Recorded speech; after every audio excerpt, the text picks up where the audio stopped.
When you work in brand marketing, you're constantly looking for a way to tell your story in a unique way, an engaging way. Increasingly, so many of us have gotten so jaded when it comes to advertising. So the power of storytelling becomes so much more important. But it's one thing when you work for storied brands, maybe like I did way back in my Hershey days, because easy to tell stories with chocolate. Those little Hershey's kisses during the holidays, mom is sharing with the kids, and you're all around the fire. All kinds of things can be done. But maybe when you start working in a less exciting category, it becomes a little hard. Like me, on a toilet paper brand at Georgia Pacific. I was working on a brand called Angel Soft. And Angel Soft was having a real hard time telling a story. The Shaman Bears, they're everywhere. $90 million of spend in advertising every year right in your face. Bam, bam, bam. How do you compete with that?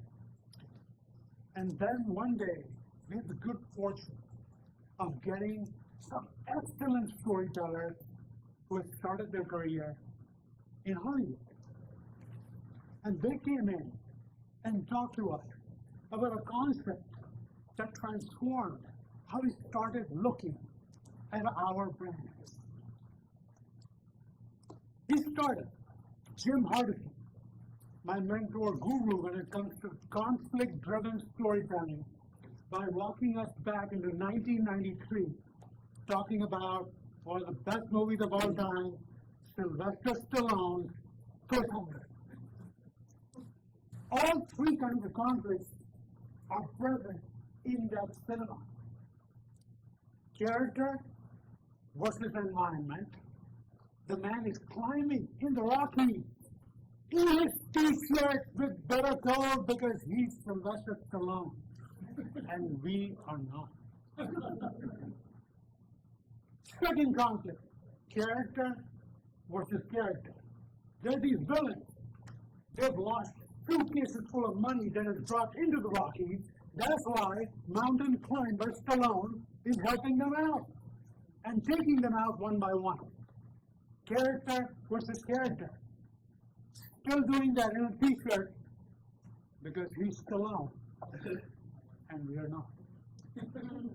But the most interesting piece in the movie, probably the most engaging piece in the movie, is linked to his inner conflict. Early on in the movie, his best friend's girlfriend is about to drop into the abyss as her mountain climbing gear malfunctions. And he manages to get to her, grab her by the hand, and ask her to reach up and grab him, but she fails to do that. The grip eventually loosens and she falls to her death. Another time comes in the same movie when the same thing happens, and all this turmoil, all this inner conflict, is he going to be able to save this woman or lose her like the first one?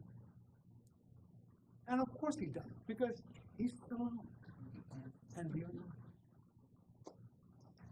Once we started thinking through conflict-driven storytelling, we thought about what were the conflicts that were driving our brand.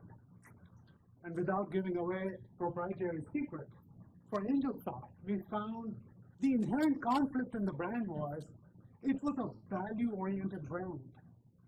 And it was constantly striving to find that right balance of quality and price to get that value across to the consumer.